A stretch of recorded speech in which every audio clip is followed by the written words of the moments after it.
Roland as a whole just fucking rips. I find that they're a company in this world that's just really good to us. Today is about comparing drum machines. I mean, you could definitely consider the 6S and the 8S as groove boxes, but nonetheless. I love drum machines, I love drums. I've raved about all three of these units a bunch, and so I figured it was time to compare the three of them. Pros and cons, and which one might be right for you. Whether you're at home and music production to you is more of a recreational thing, or if you're using any of these in a professional way. A big thank you to today's sponsor, Perfect Circuit. I actually visited their shop a while back in LA. I was pretty impressed. In terms of synths, effects, pro audio, and recording gear, they pretty much have it all, top of the line stuff. Their customer service is also surprisingly strong and responsive. They ship worldwide. If you visit their website, they pretty much always have several sales going on, and they're very much up to date with the newest gear. Like day one, they have it. For example, I just got back from Superbooth.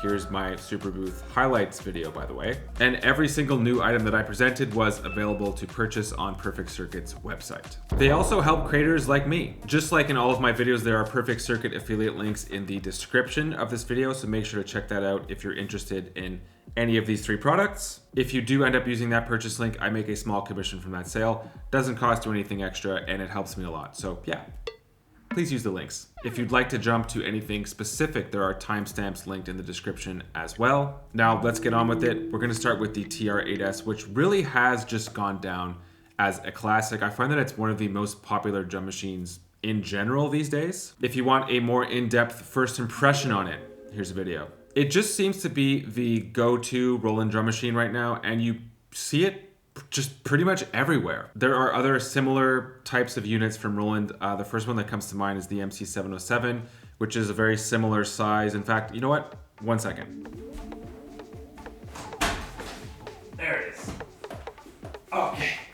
So this is the MC707. It's like pretty much the exact same size. It does a lot more. But for whatever reason, it just didn't stick. You don't see it as much. Also, it doesn't have ACB, analog circuit behavior, which to me is a huge attraction with all three of these, the TR-6S, 8S, as well as the T-8. So we'll start with some things that are unique to the TR-8S within this comparison. I will say that pretty much the only difference between the 8S and the 6S is that on the 8S, the parameter controls are much more hands-on. They're much more accessible.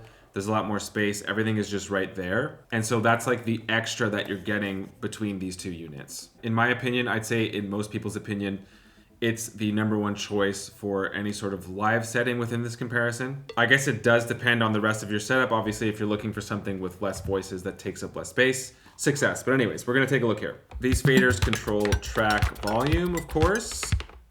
Easy enough. And then on each channel, there is knobs for tuning, decay, and control. So this actually changes depending on the drum that you're using. So for example, on snare drum, it's snappy, whereas on bass drum, it's attack. So let's just play around with this snappy a little bit.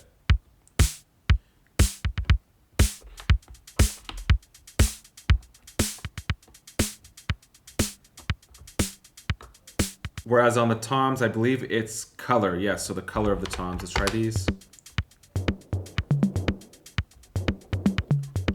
Right, so it depends on the drum too. I'm pretty sure that these toms are, yes, they're all 808s.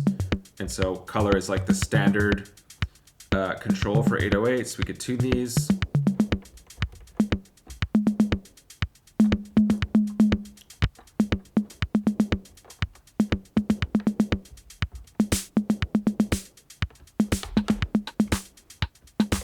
The TR-8S has motion control, which is very accessible. It's right there. So if I turn it on and off, I could also record motion into my grooves very easily. So for example, just let's say on the snare again,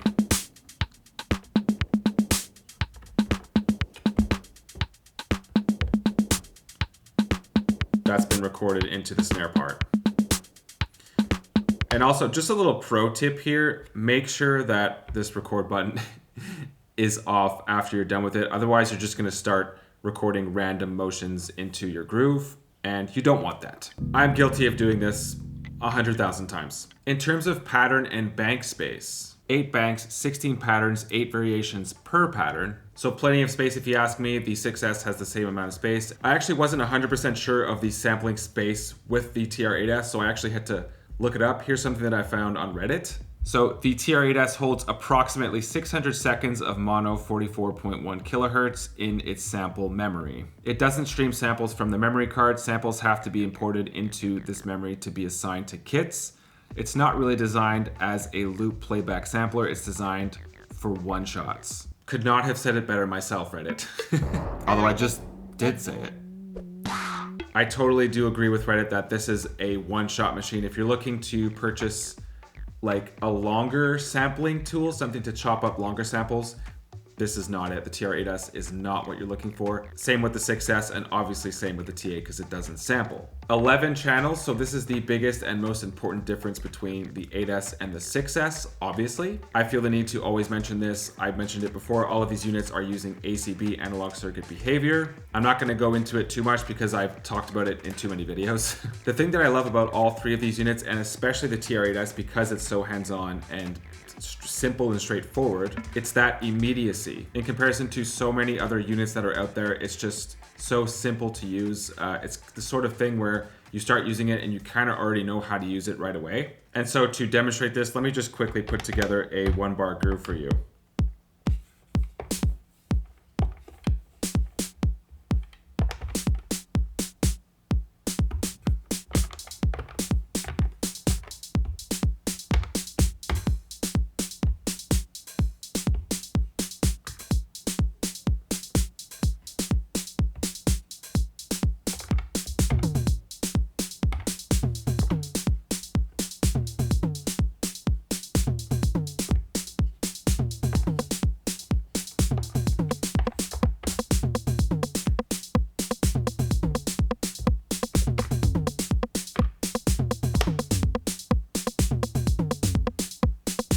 Different tempo.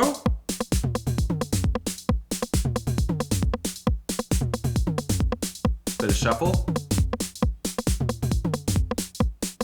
It gets really shuffled. That's too much.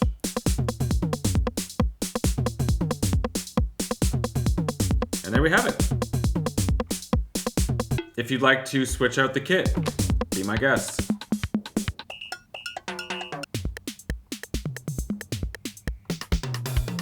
That's something I always like to demonstrate. There's plenty of like stock kits in here too. I usually stick to the more classic sounds. So 808, 909, 707, 727, 606, 626, so all the classic Roland sounds. And so within this comparison, expanding outside of the standalone units, I haven't fully dug into this yet, but the 8S seems to be the most convenient unit to use in combination with Ableton. Just like how all of the knobs and faders are laid out, it seems to be a pretty great choice to use as a MIDI controller with Ableton Live. A pretty tempting mold and absolutely something I'll be exploring in future videos. If there's any questions about that, please let me know. I'll get into it. Okay, so there's more like finer details to go through with the TRs, and we'll be going through those with the TR-6S. Just keep in mind that everything that I demonstrate with the 6S, the 8S is also capable of doing that.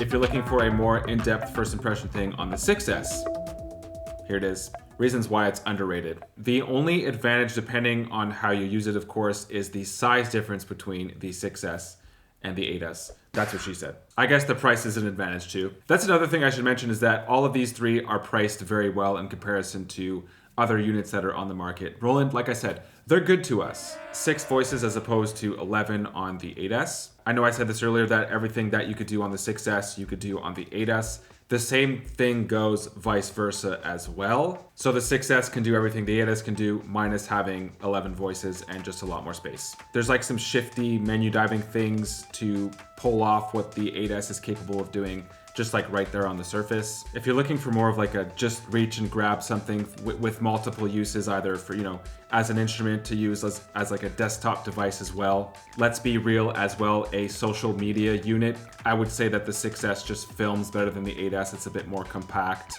It's cuter. And so for all those reasons, you might be more interested in the 6S. I think the reason why it does better on social media as well is that people like small, compact things that are, a bit less expensive and that could do a lot of things that are impressive for their size. That's what she said. I find myself traveling a lot more with the 6S for that very reason. I've gone on trips and decided to take the 6S just because of how portable and capable it is. Let's have a look at some of the parameters that you could change on a per note basis, like on a per step basis within your sequence with the TR-6S. And so the one I use most is velocity. All I have to do is select any note on this sequence, on the snare sequence. So let's hear the pattern. And I want this note here to be more of a ghost note, so like a quieter thing, utility, decay, control, velocity. I'm gonna bring this down. And so now it's more of a ghost note. I can also bring the velocity of these up.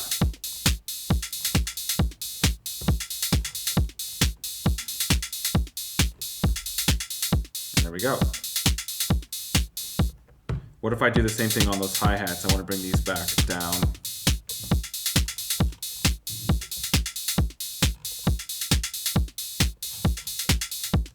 There we go. Add a bit of variation and dynamics there. That's cool. With some decay. I'm also going to throw a low tom into this groove.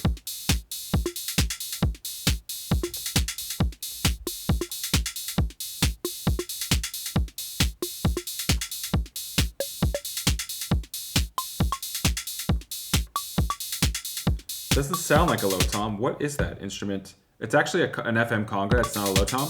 I'm going to leave it as is because I like it.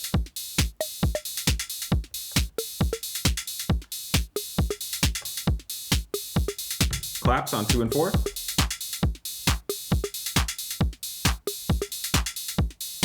Okay, and so what about motion record? How do we do that? First off, shift and motion, I'm gonna make sure that it's on, so it is, there it is. From there, I'm gonna select whatever channel I want to motion record onto. So let's say the low tom, we're gonna change the tuning on that. Instrument record, make sure that's on.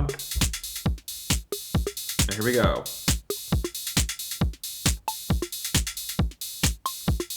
And so that's been recorded into the track.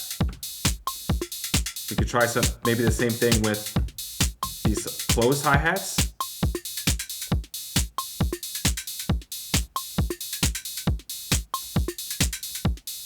I really can't stress this enough because of the size of the TR-6S.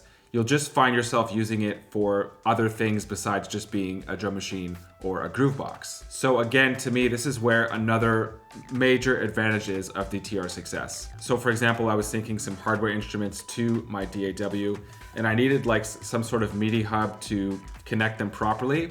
Didn't have it, it wasn't working properly.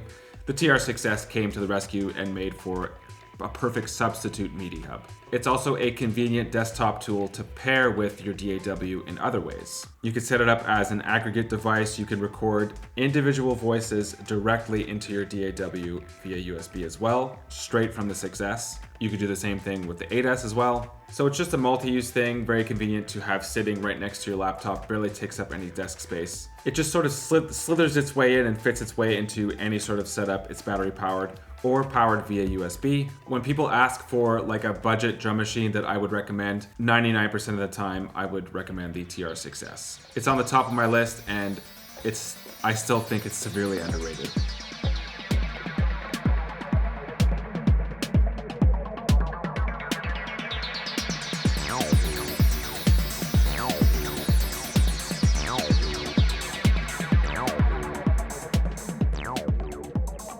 The T-8, this cute little thing, all I've got to say is wow. The number one con about the T-8 is that you're stuck with the sounds that are in the T-8. The pro about the T-8 is that it's tiny. You could practically fit this thing into your pocket, quite a bit smaller than the TR-6S. And on top of being a drum machine, it's also a boss hog of a 303. And on top of this, the T-8 is the only drum machine in this comparison that's able to sidechain internally, so sidechain with its own parts. Just to be clear, the 6S and the 8S also do have sidechain, but you're only able to sidechain with an external source. You've got these effects on the right, so delay and reverb, and even these effects are sidechainable to whatever source that you choose, usually the kick. You're actually able to mix these sidechain on individual drums to a specific source. So in my case, usually the kick, that's what I sidechain things to usually. So let's give like a little before and after of that. Shift, menu, sidechain. So this is like the sidechain mix knob at this point. We're gonna hit play. So that's with 0 sidechain.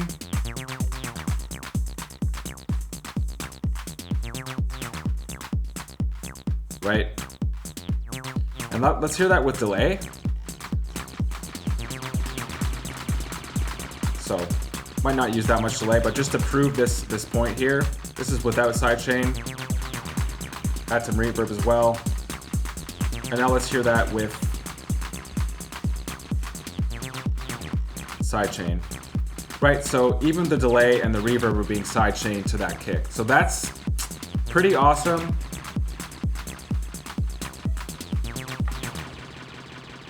And then let's say within that entire mix, I wanted the toms to not be sidechained at all.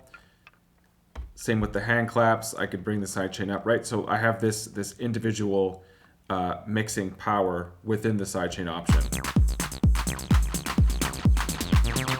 If you want to learn more about sidechain and the T8, I actually did like a pretty in-depth video on that as well. In terms of the voices and drums that you get with the T8, here's a list of drums that you get, and you get what you get. You can't change those. So just know that going into the T8. And then with the 303, you've got everything you need, all of the necessary 303 controls. I'm gonna mute everything except for the kick and the 303.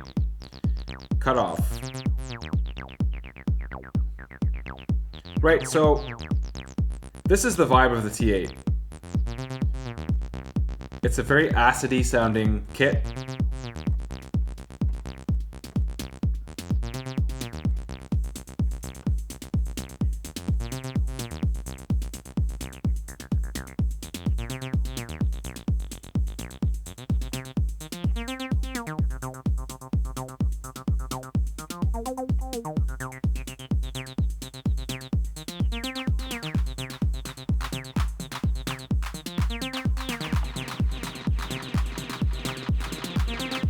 In terms of like performance / music production, I believe that there is such a thing as being too small. And despite how much punch this thing packs for its size, it is pretty tough to like get in there and, you know, mix or even just like mute parts.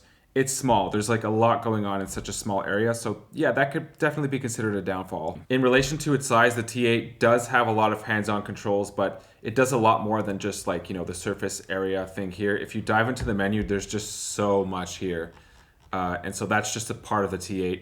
If you don't like menu diving, might not be the best option for you. The T8 is mostly as capable as the TR-6S and the TR-8S in terms of the sequencer. For example, it does have that sort of electron type workflow where you could zero in on specific notes and change parameters on those specific steps. It's just that 303 though. So good.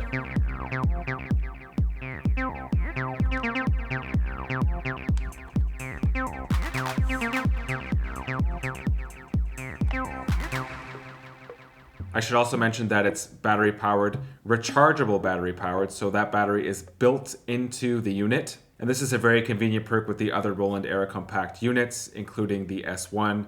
Good choice, Roland. And that's another thing I should point out is that the T8 is part of the Roland Era Compact series, which includes the S1, that's the latest release, the J6, as well as the E4. I actually just did a video on the S1 if you would like to know what that's all about. In fact, here's the S1 right here. These two they look pretty much identical.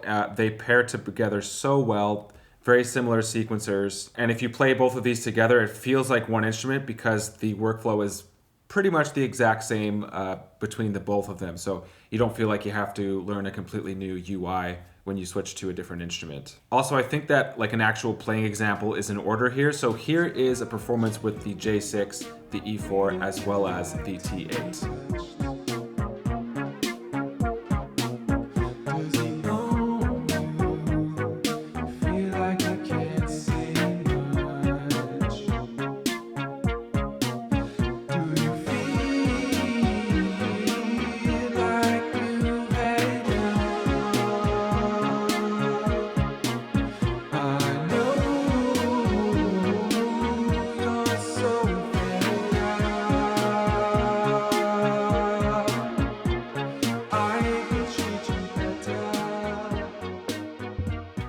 And that is my comparison between the TR-8S, the 6S, as well as the T-8. Hopefully this helped you decipher which one might be right for you, push you into the right direction. All three of these units are useful for different reasons. I think that in terms of pricing, especially with the new era compact units, the S1, the T8, like there's a lot of synth happening here for a very affordable price. Same with the T8. There are perfect circuit affiliate links for everything mentioned in this video in the description, so make sure to check those out if you are interested in any of these. I make a small commission from that sale. Doesn't cost you anything extra, so help me out. Also letting you know that I'm offering discounts for one-on-one lessons for Patreon members, so if that's something that you're interested in, hit me up. There's also tons of other exclusive content for Patreon members, also in the description. Thank you guys for being here, and I hope to see you in the next video.